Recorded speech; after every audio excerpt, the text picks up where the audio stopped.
최근 이런 대형 교회들의 후임자들이 세워지는 걸 보면 이제 후임자들이 세워지고 나서 참 말들이 많은 것을 보게 됩니다. 왜냐하면 전임 사역자들이 너무 목회를 잘했기 때문에 후임자의 빛이 드러나지 않는 거예요. 그래서 그 전임자의 탁월한 리더십을 후임자가 따라가지 못하는 경우, 또 한편으로는 전임자의 그 영성 있는 그 삶이 후임자가 도저히 따라가지 못한다고 또 평가하기도 하고요. 또 어떤 경우에는 그 전임자의 그 도덕적 순결함을 후임자가 잘 따라가지 못한다 라고 하면서 많은 말들을 하는 것을 보게 됩니다. 실제로 이런 문제들 때문에 어려움을 겪는 교회들이 얼마나 많은지 모릅니다. 그만큼 그 전임 사역자가 참 많은 것을 잘하고 나면 후임자가 아무리 잘해도 잘 이렇게 빛이 발하지 않는 것이 현실입니다. 오늘 저희가 읽은 본문이 바로 어쩌면 그런 내용이에요. 여러분, 지난번에 제가 엘리야에 대해서 한번 말씀을 나눈 적이 있습니다. 그런데 그 엘리야의 뒤를 이어서 오늘 후계자로 다음 선지자 역할을 감당해야 될 엘리사에 대한 이야기가 나오고 있습니다. 여러분, 하나님의 종 엘리야는 2장 11절에 보면 불말과 불수레가 이끄는 그 가운데 회오리 바람을 타고 하늘로 올라갔다라는 내용이 나옵니다. 그러면서 엘리야는 자신이 입고 있던 겉옷을 이제 그의 후임 선지자인 엘리사에게 건넵니다. 여기서 겉옷은 바로 선지자의 직분을 표시하는 거죠. 이제는 엘리야의 시대는 가고 엘리사의 시대가 온 겁니다. 그렇다면 엘리사는 전임 엘리야의 그 사역을 본받아서 잘 감당해야 될 책임이 있는 너무너무 중요한 위치에 오른 거예요. 그 엘리야가 했던 사역을 잘 계승해야 되고, 계승할 뿐만 아니라 엘리야가 했던 사역 못지않게 그 사역들을 또 이스라엘 백성들 앞에 잘 감당해야 되는 중대한 책임을 맡게 되는 것이 엘리사입니다. 그런데 우리는 그런 질문을 해볼 수 있어요. 그러면 과연 이제 엘리야가 죽고 없는 이 빈자리를 과연 엘리사가 채울 수 있을까? 여러분, 지금 이스라엘 백성들은 그 위대한 선지자 엘리야를 떠나보냈어요. 여러분, 그들이 그렇게 믿고 따르던 선지자를 떠나보냈다는 것은 무엇을 얘기할까요? 그들의 마음에는 뭔가 영적 지도력의 공백이 있는 거죠. 그동안 우리를 그렇게 잘 이끌어줬던 위대한 엘리야 선지자가 이제 우리 가운데 없으니 과연 우리를 누가 이끌어줄 것인가? 여러분, 그런 백성들 앞에 누가 이제 그 일을 감당해야 됩니까? 엘리사가 그 엘리야의 직무를 감당해야 되는 거죠. 여러분, 얼마나 어깨가 무거울까요? 여러분, 엘리야는 누굽니까? 신명기 18장 18절에 보면 하나님께서 모세에게 그런 말씀을 하세요. 앞으로 너와 같은 선지자를 내가 세울 것이다. 그런데 너와 같은 선지자가 바로 많은 선지자들 중에 선지자들이 되겠지만, 그런데 그 중에 한 사람, 이스라엘 가운데 이 엘리야를 빼놓을 수가 없어요. 그러니까 하나님께서 오래전에 그 모세에게 너 같은 선지자를 세우겠다고 했던 사람이 누구냐면 엘리야였어요. 뿐만 아니라 저희가 지난번에 봤던 열왕기상 19장에 보면 그 모세가 예전에 하나님을 만났던 호렙산으로 이 엘리야가 가기도 했고요. 그리고 모세처럼 엘리야도 40주야에 걸쳐서 시내산에 올라가기도 했고, 그리고 모세가 하나님의 지나가심을 본 것처럼 이 엘리야도 하나님의 지나가심을 열왕기상 19장에 봤다고 우리 지난번에 이 말씀을 보면서 한번 본 적이 있습니다. 뿐만 아니라 이스라엘 백성들이 하나님의 말씀을 어기고 자기들 마음대로 살아갈 때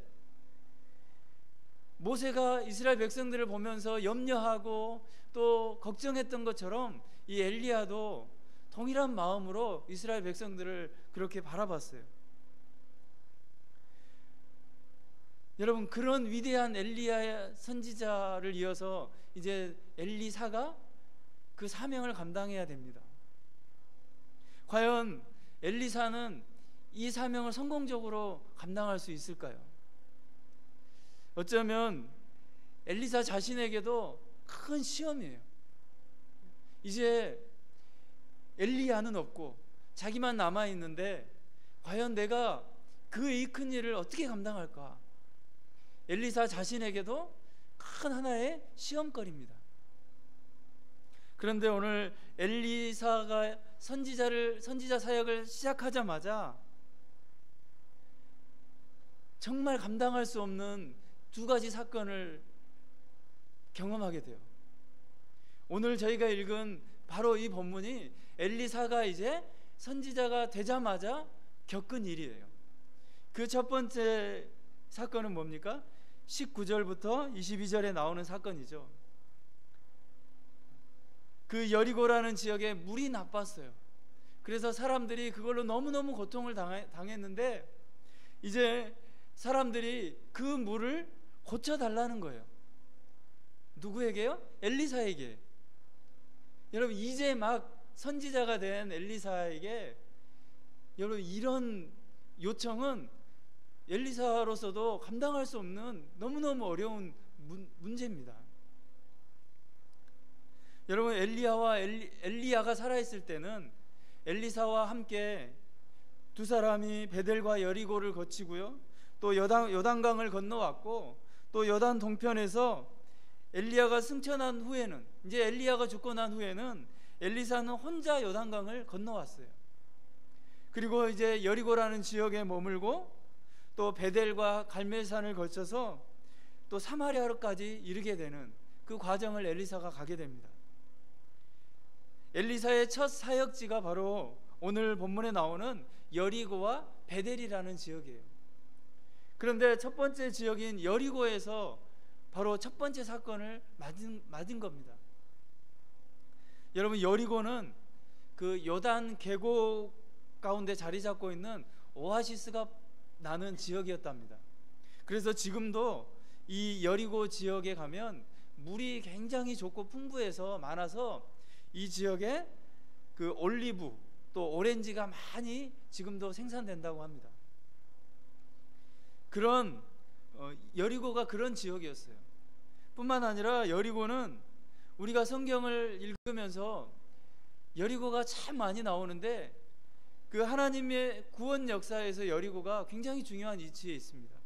여러분, 우리가 잘 아는 대로 여호수아 2장부터 쭉 이제 정복 전쟁이 나오잖아요. 전쟁이 나오는데 그때 하나님께서 요단강을 동편에서 요단강 서편으로 건너면서 처음 맞은 그 성이 어디였어요? 여리고였잖아요. 그 여리고 성을 하나님께서 처음 선물로 주셨어요. 그러면서 여호수아가 이 여리고 성을 점령하고 나서 어떤 이야기를 하냐면 여호수아 6장 26절에 여호수아가 이런 말씀을 해요. 우리 함께 읽어볼까요? 여호수아가 그때 맹세하여 이르되 누구든지 일어나서 이 여리고 성을 건축하는 자는 여호와 앞에서 저주를 받을 것이라. 그 기초를 쌓을 때에 그의 맏아들을 잃을 것이요 그 문을 세울 때에 그의 막내 아들을 잃으리라 하였더라.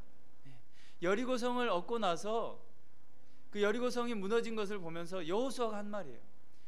이 성을 쌓는 자, 문을 세우는 자는 맏아들도 잃을 거고 막내 아들도 잃을 거다라는 말을 했어요. 그렇기 때문에 여리고가 무너진 이후에 여리고 주변에 이 내용을 보면 사람들이 그렇게 많이 살지 않았다는 걸 알 수 있어요. 그런데 오늘 본문에 보면 여리고에 사람이 많이 있잖아요. 이 여호수아의 이 저주의 말처럼 들리는 이 말이요, 언제 이루어지냐면 열왕기상 16장 34절에 실제로 이 말이 그대로 이루어져요. 그 히엘이라는 한 사람이 이 여리고성을 건축합니다. 근데 그 여호수아의 말대로요, 그의 맏아들도 잃게 되고 막내 아들도 잃게 되는 그 사건이 나와요. 아마 이 히엘이 여리고성을 건축하기 위해서는 사람들이 필요했겠죠. 그때부터 여리고성에 사람들이 없었는데 사람들이 많아지기 시작한 거예요. 그런데 오늘 여리고에 누가 갑니까? 엘리사가 간 거예요. 그 머무는 동안에 사람들이 물로 인해 너무너무 고통을 당하고 있다는 소식을 듣게 되고, 그리고 사람들로부터 그 물을 고쳐달라는 요청을 받게 되는 겁니다. 여러분 19절 말씀을 한번 읽어볼까요? 그 성읍 사람들이 엘리사에게 말하되 우리 주인께서 보시는 바와 같이 이 성읍의 위치는 좋으나 물이 나쁨으로 토산이 익지 못하고 떨어지나이다. 물이 나빠서 토산이 익지 못하고 떨어진다는 거예요. 그런데 성읍의 위치는 어때요? 굉장히 좋았다는 거예요. 제가 앞에서 지리적인 여리고에 대해서 말씀을 드렸는데 지리적으로는 굉장히 좋았어요. 물도 풍부하고 그리고 기후도 좋아서 과일도 많이 나는 그런 지리적인 위치를 가지고 있었는데, 한 가지 단점은 뭐예요? 사람들이 물로 인해서 고통을 당한다고 있다는 거예요. 물이 나빠서 토산이 익지 못한다는 거예요. 그래서 그것을 고쳐달라는 요청입니다. 여러분 여기서 토산이 익지 못하다라는 말에서 익지 못하다는 것은요, 단순히 그 과일 열매가 익지 못하다라는 뜻도 있지만 아이를 갖지 못하다, 그리고 아이를 가지고 있는 아이들을 유산하다라는 뜻이 있어요. 그러니까 이 여리고의 사람들의 그 고통이 얼마나 큰지 알 수 있어요. 여러분 물이 나빠서 먹을 열매가 없을 뿐만 아니라 사람들이 좋은 물을 먹지 못하니까 결국은 어떤 현상까지 나타나는 거죠? 자녀들에게까지 영향을 미치는 걸 알 수 있어요. 그러니까 자신들의 건강에 문제까지 생기는 거죠. 근데 얼마나 고통스러울까요? 여러분 최근에 한참 이슈가 되고 있는 게 곳곳에 세워지고 있는 송전탑에 대한 문제들이 아닙니까? 특히 그 밀양 지역에 그 어르신들이 길바닥에 누워가지고 자기 지역에 이 송전탑이 들어오는 것은 안 된다 하고 하면서 참 안타까웠더라고요. 저런 그 어르신들이 그런 모습을 보면서 제가 그 신학대학원 3학년 때 학교 뒤에 이 똑같은 송전탑이 들어왔습니다. 그래서 3학년 되자마자 새벽부터 그 산꼭대기에 올라갔어요. 매일 아침 학교 수업을 할 수가 없었어요. 한 학기 거의. 그래서 아침에 올라가서 그 송전탑 못 세우도록 학생들이 거기서 데모하고요. 거기서 밥 날라다 거기서 밥 먹고, 그것도 저희도 이제 막 한참 3월이면 춥잖아요. 학기를 시작하자마자 그 추운 산꼭대기에 올라가가지고 벌벌 떨면서 그렇게 한 학기를 거의 수업도 못하고 보낸 적이 있습니다. 참 그분들의 그 모습을 보니까 그때 생각이 나더라고요. 여러분 그분들은 사실 우리가 볼 때는 뭐 송전탑 하나 뭐 생기는 거 뭐 그거 뭐 대단한 영향이 있다고 그럴까라고 생각할 수 있지만, 그분들의 입장에서는 또 어떻게 보면 생사가 걸리는 문제일 수도 있다는 거죠. 그러니까 얼마나 우리가 알지 못하는 그분들만의 갖는 고통이 있는 거죠. 아마 이 여리고 사람들이 이런 고통 속에 있었던 것 같아요.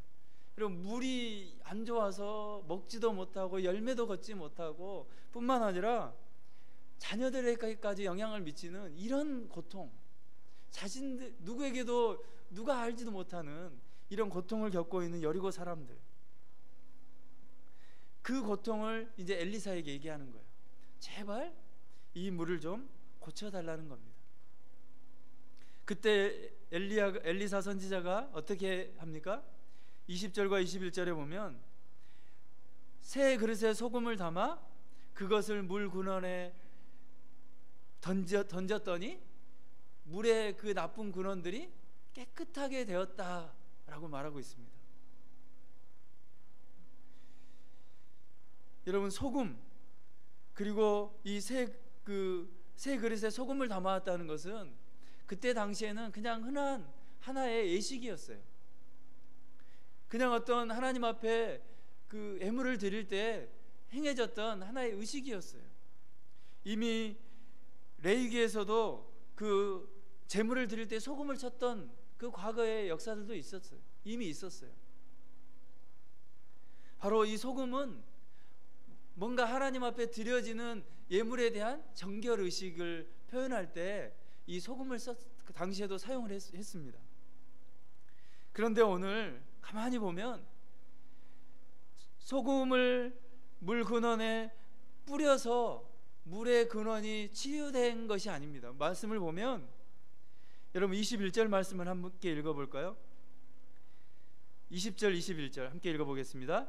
엘리사가 이르되 새 그릇에 소금을 담아 내게로 가져오라 하매 곧 가져온지라. 엘리사가 물 근원으로 나아가서 소금을 그 가운데에 던지며 이르되 여호와의 말씀이 내가 이 물을 고쳤으니 이로부터 다시는 죽음이나 열매 맺지 못함이 없을지니라 하셨느니라 하니. 여러분, 근본적으로 그 물의 근원을 고친 건 무엇이었습니까? 새 그릇에 담아온 소금이 아니었습니다. 사실은 그 여호와의 말씀이 이 물을 고쳤다는 거예요. 여러분, 만약 오늘날 이런 막 안 좋은 물에 소금을 던져서 물이 고쳐졌다 그러면 사람들이 뭘 찾을까요? 이 소금을 구하는데 혈안이 될지 몰라요. 그 소금 어디 가서 구하지? 그 소금을 찾아서 사람들이 그 소금의 가치가 아마 엄청 올라갈지 모릅니다. 그런데 오늘 그 소금이 고친 것이 아니라 사실은 무엇이 고친 거예요? 하나님의 말씀이 이 물을 고쳤다는 겁니다. 여러분, 그렇다면 왜 엘리사가 사역을 시작하면서 하나님은 이런 여리고에서 이런 문제를 엘리사가 겪게 하셨을까요? 우리 이런 질문을 던져봅니다. 왜 사역을 시작하자마자 정말 위기잖아요. 이거 못 고치면 엘리사는 이제 앞으로의 선지자의 활동은 끝이에요. 왜 하나님이 이런 처음부터 어려운 일을 엘리사에게 당하게 하셨냐 하는 겁니다. 그것은 바로 앞으로 엘리사가 감당해야 될 그 사역이 어떠한 것인지, 너의 사역 가운데 무엇이 필요한지를 하나님이 엘리사에게 말씀해 주고 있는 메시지가 있는 거예요. 앞으로 엘리사는 앞에서 말한 대로 엘리야가 감당했던 그 사역을 감당해야 됩니다. 여러분, 얼마나 무거운 짐이에요? 그런데 만약에 엘리사가 자신의 힘으로 그 선지자 사역을 감당하면 백전백패하는 거예요. 선지자 사역은 물론 그 자체도 감당할 수 없는, 결국은 실패하는 선지자가 되고 마는 거예요. 그렇기 때문에 하나님은 엘리사가 사역을 시작하자마자 뭐가 필요하다는 걸 아시는 거예요? 너의 힘이 아니라 하나님의 은혜가 필요하다는 거예요. 하나님의 말씀이 필요하다는 것을 엘리사에게 가르쳐주고 있는 겁니다. 여러분, 아무리 좋은 환경이라도 하나님이 열매 맺지 못하게 하면 열매 맺을 수 없는 거예요. 여러분, 여리고는 위치는 좋았잖아요. 그런데 열매를 맺지 못하는 겁니다. 그러나 아무리 좋지 않은 곳이라 할지라도 하나님의 말씀으로 새롭게 되면 그곳에 새로운 생명이 살아나고 새로운 열매가 맺혀진다는 겁니다. 여러분, 우리 자신이 그러지 않습니까? 우리 자신이 마치 여리고 지역 같지 않습니까? 오늘 우리가 살고 있는 이 시대가 여리고와 같지 않습니까? 너무 좋은 환경이잖아요. 뭐 누릴 거 다 누릴 수 있는 것이 누릴 수 있잖아요. 그런데 위치는 좋고 환경은 좋지만 열매 없는 시대가 우리가 살아가고 있잖아요. 그렇기 때문에 우리에게 뭐가 필요합니까? 우리에게도 동일하게 그 열매를 위해서는 우리 안에 고쳐져야 될 근본적인 해결책이 필요합니다. 그 해결책은 어디에 있습니까? 하나님 말씀에 있어요. 하나님의 은혜가 아니면 우리도 고쳐질 수 없고 이 시대도 고쳐질 수 없고 우리가 기대하는 열매도 우리가 거둘 수 없다는 사실입니다. 여러분, 실제로 그 25절에 한번 보세요. 25절에 보면 엘리사가 마지막에 어디로 갑니까? 갈멜산으로 가고 거기서 사마리아로 돌아왔더라. 나중에 이 엘리사의 주 사역지가 어디가 되냐면 사마리아가 돼요. 사마리아로 마지막에 돌아와서 이제 그곳에서 사역을 하는 거예요. 여러분, 사마리아는 여리고보다 훨씬 지역이 안 좋아요. 그곳은 물도 많지 않아요. 지역도 좋지 않아요. 앞으로 엘리사가 사역할 곳은 이 여리고가 아니라 어디예요? 사마리아라는 곳이에요. 그렇기 때문에 앞으로 엘리사는 그의 사역적인 환경이 훨씬 어렵다는 것을 하나님 알고 계신 거예요. 너 지금은 여리고에 있지만 너 앞으로 사마리아와 같은 곳에서 너 사역할 거야. 그럼 너 어떻게 사역할래? 너 지금 여기처럼 사역해서는 안 돼. 너에게 내가 주는 그 너는 힘을 가지고 사역해야 돼. 내가 주는 말씀으로 사역해야 돼. 그걸 하지 않으면 너 사역할 수 없어 라는 사실을 오늘 주님이 말씀해 주고 있는 겁니다. 여러분, 저는 이 메시지가 우리에게 들려지길 원합니다. 여러분, 우리의 힘으로는 우리 자신도 변화될 수 없어요. 우리가 아무리 좋은 환경, 최근 한국 교회가 좋아졌잖아요. 시스템이 좋고 건물이 좋다고 해서 거기에 열매가 있는 게 아니에요. 하나님의 말씀이 바로 선포되는 곳에 열매가 있는 겁니다. 그렇기 때문에 교회가 얼마나 중요한지 모릅니다. 저는 우리 자신에게 이런 하나님의 말씀이 있기를 원합니다. 또 뿐만 아니라 우리 교회에 이런 하나님의 말씀의 능력이 선포되기를 원합니다. 그래서 그 말씀을 통해 우리의 그 여리고 같은 우리가 다시 한번 살아나는 은혜가 있기를 원합니다. 그것이 바로 하나님의 말씀의 능력입니다. 바로 하나님께서 엘리사에게 그런 메시지를, 사역 초기부터 그런 메시지를 전하고 있는 겁니다. 바로 여리고에서 겪은 첫 번째 사건이었어요. 여러분, 그리고 나서 엘리야가 어디로 갑니까? 엘리사가 23절에 보면 거기서 베델로 올라갑니다. 이제 여리고를 떠나서 바로 위에 있는 베델로 올라가는 거예요. 그런데 그 베델에서 어떤 일을 당합니까? 참 모욕적인 일을 당해요. 그것도 누구에게요? 아주 작은 아이들에게 정말 모욕적인 일을 당하는 거예요. 조롱하여 이르되, 23절에 보니까 조롱하여 이르되 대머리에 올라가라, 대머리에 올라가라. 이런 얼마나 치욕적인 놀림이에요. 최근에 제가 한 기독교 월간 잡지를 좀 보니까 요즘 청년들 사이에서 디스 문화가 유행하고 있다. 디스 문화. 그럼 디스 문화가 뭘까요? 제가 궁금했어요. 디스 문화? 이게 뭐지? 네. 그런데 디스라는 말이 그거더라고요. 영어로 DIS, 말 그대로 디스. 근데 이게 뭐냐면 원래 그 리스펙트라는 말이 있어요. 존경의 의미, 존경하다 이런 의미가 있는데 그 앞에다가 DIS를 붙이면 아주 반대적인 의미가 되잖아요. 그래서 무례함, 이렇게 결례 이런 의미가 된대요. 그것을 줄여서 디스 문화라고 얘기하더라고요. 디스.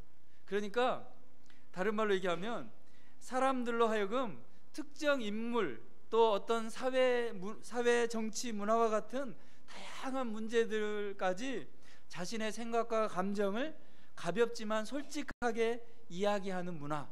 이게 뭐냐면 오늘날 디스 문화라는 거예요.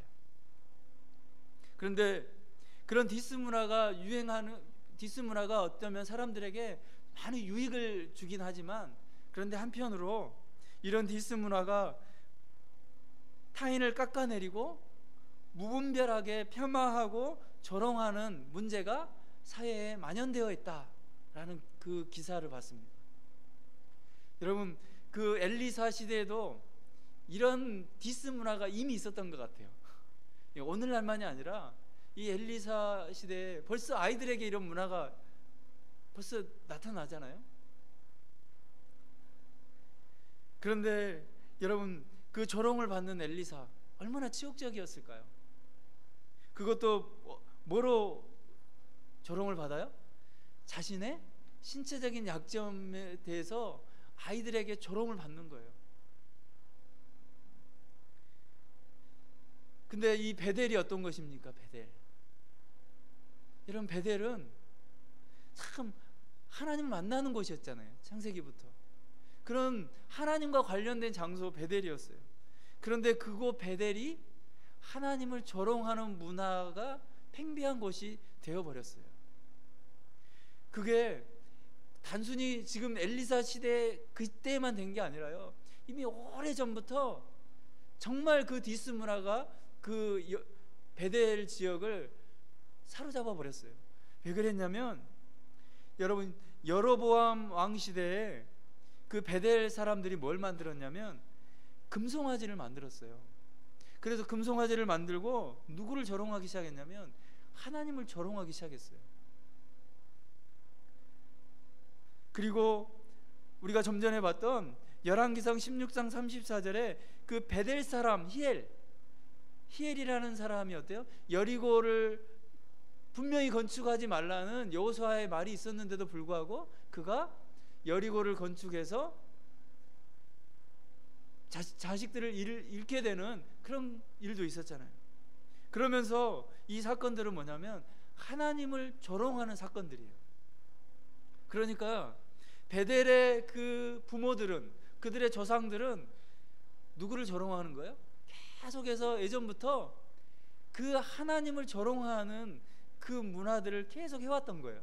그러니까 어때요? 지금 아이들이 누구를 보고 배웠을까요? 그들의 엄마 아빠를 보고 배운 거예요. 그러니까 어떤 제가 좀 책을 찾아보니까 당시에 이 젊은이들 중에 조롱꾼들이 있었대요. 조롱꾼. 그러니까 무리 중에 아주 그 말 잘하는 아이들 있잖아요.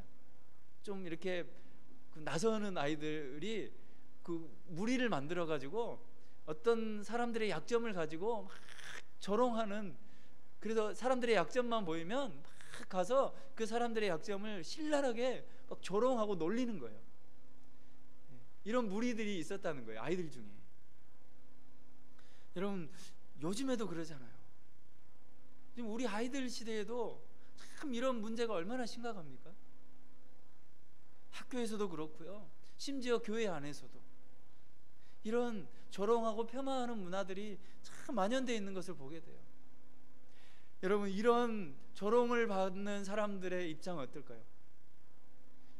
신체적인 걸 가지고 조롱하고, 또 어떤 경제적인 약점을 가지고 조롱하고 폄하하고, 자신과 비교해서 뭔가 좀 부족하다 싶으면 신랄하게 조롱하고 비판하고, 그리고 자신보다 좀 나아 보이면 굽실거리고,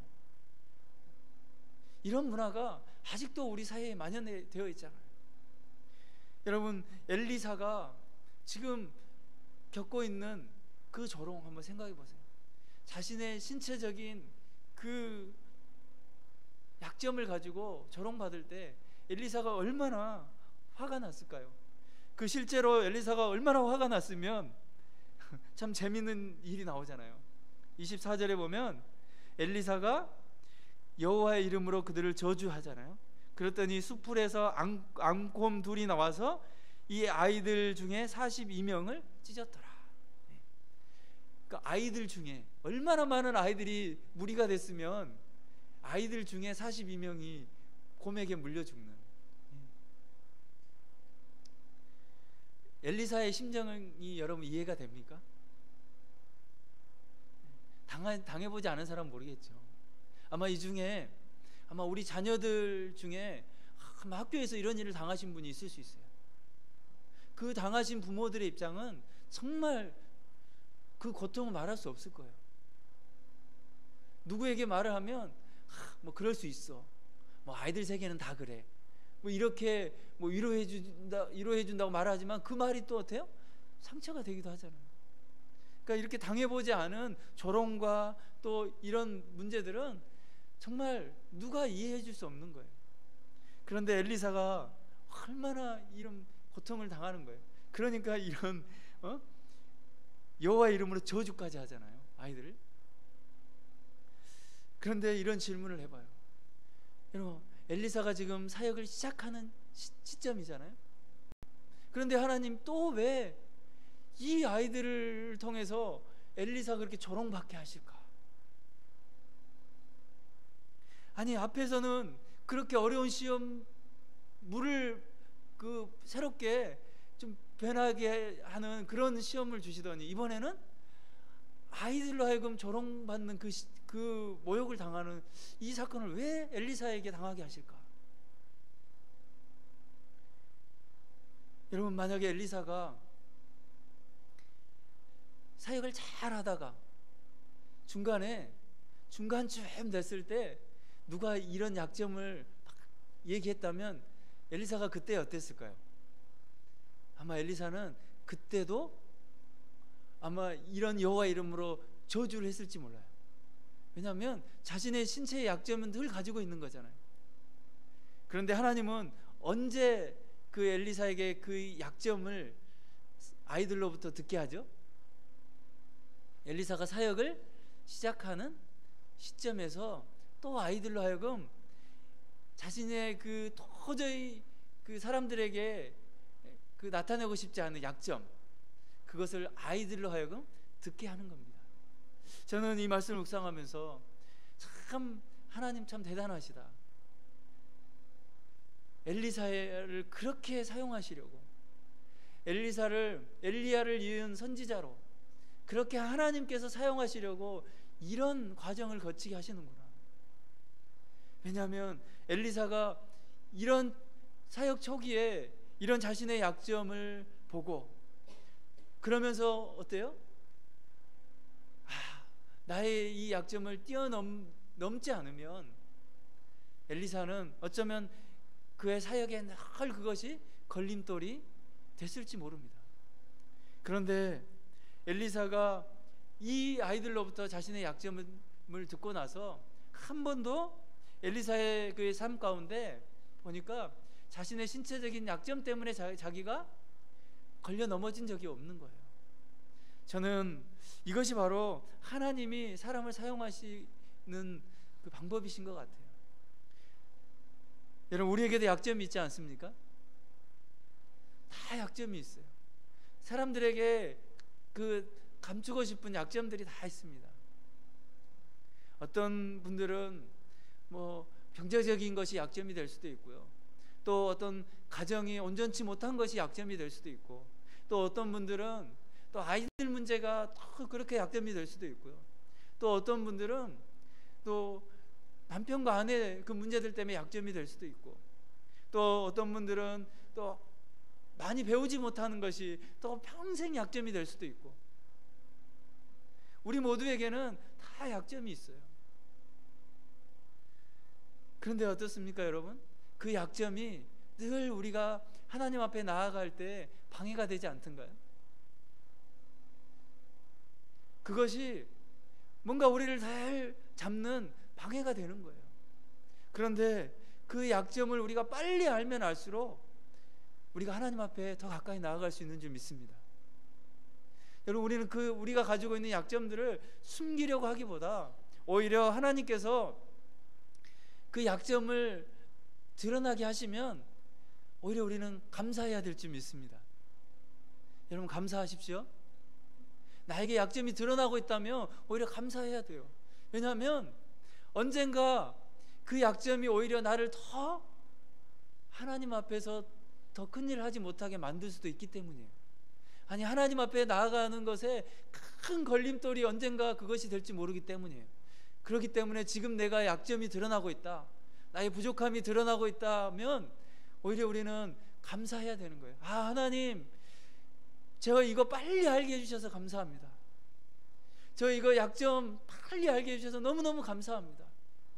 저 나중에 이거 알았다면 정말 이게 내가 평생 더 큰 어려움이 될 텐데 하나님이 지금 이거 알게 해주셔서 너무너무 감사합니다. 여러분 감사할 수 있게 되길 바랍니다. 하나님은 그렇게 우리를 사용하시는 거예요. 저는 우리가 가지고 있는 여러 약점들을 하나님이 밝히 드러나게 하실 때, 혹시 사람들로 하여금 그걸 듣게 할 때가 있어요. 엘리사처럼 누군가에게 나의 그 약점을 콕 그 사람이 찝어서 말할 때가 있어요. 여러분 그때 여러분 느낌이 어떠세요? 막 화나지 않으세요? 저는 가끔 저희 아내가 저의 약점을 막 얘기할 때 잘 받아들이지 못하는 것을 많이 경험해요. 그 약점 중에 하나가 뭐냐면 사람들하고 얘기할 때 제가 자꾸 다른 생각을 한대요. 그래서 우리 아내가 저하고 대화하는데 좀 똑바로 보고 얘기하고 딴 생각하지 말라고 자꾸 얘기해요. 근데 저는 그러거든요. 다 듣고 있다고. 얘기하고 있는 거 다 듣고 있다고. 근데 아내는 그렇게 안 보인대요. 당신이 그렇게 하고 있으면 다른 사람은 오해할 거라고, 자기 얘기 안 듣는 거로 오해할 거라고, 제발 어디 가서 그러지 말라고.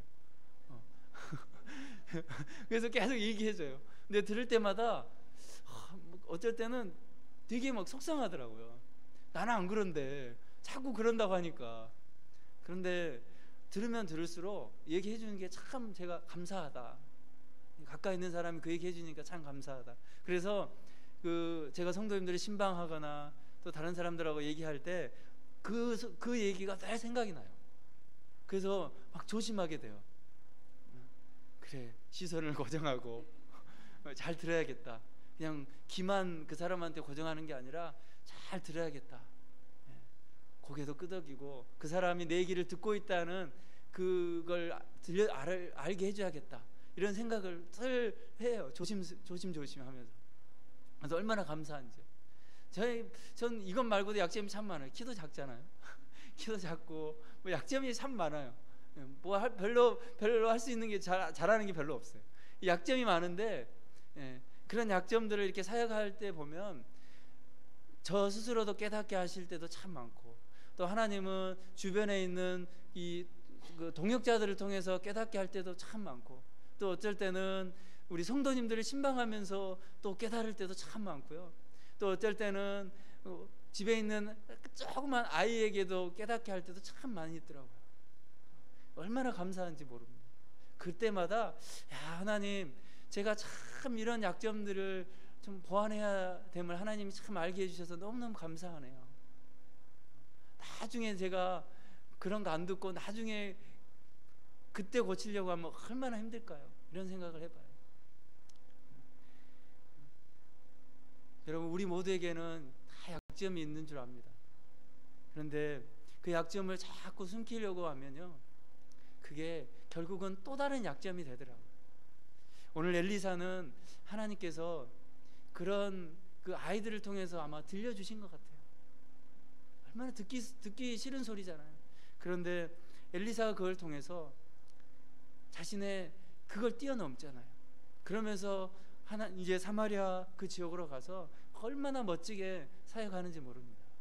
저는 저와 여러분이 정말 하나님 앞에서 이런 멋진 하나님의 일꾼들이 됐으면 좋겠습니다. 그래서 하나님은 엘리사에게 이런 두 가지 사역을 시작하자마자 일들을 겪게 하시는 거예요. 우리 하나님 멋있지 않나요? 그렇게 엘리사를 선지자로 사용하시려고. 여러분, 지금 우리도 하나님이 그렇게 사용하고 계시잖아요.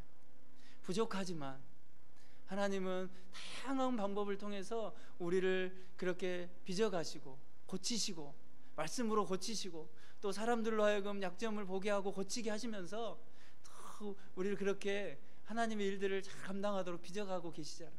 여러분, 얼마나 감사합니까? 이런 하나님 앞에 우리가 감사하면서 우리가 늘 하나님 앞에 충성된 하나님의 일꾼들 되기를 소망합니다. 바로 엘리사에게 그렇게 하나님은 다가오셔서 하나님의 일꾼으로 세우신 겁니다. 저와 여러분이 정말 그런 사역의 열매를 위해서 하나님의 은혜를 구하고, 우리의 힘이 아니라 하나님 말씀의 은혜를 구하고, 그리고 우리의 약함을 정말 드러내실 때 감사하면서 오히려 그런 약점들이 우리의 강점이 되도록 하나님 앞에 기도하면서 아름다운 하나님의 일들을 감당하는 저와 여러분 되기를 주님의 이름으로 소망합니다. 우리 이 시간 함께 기도하겠습니다.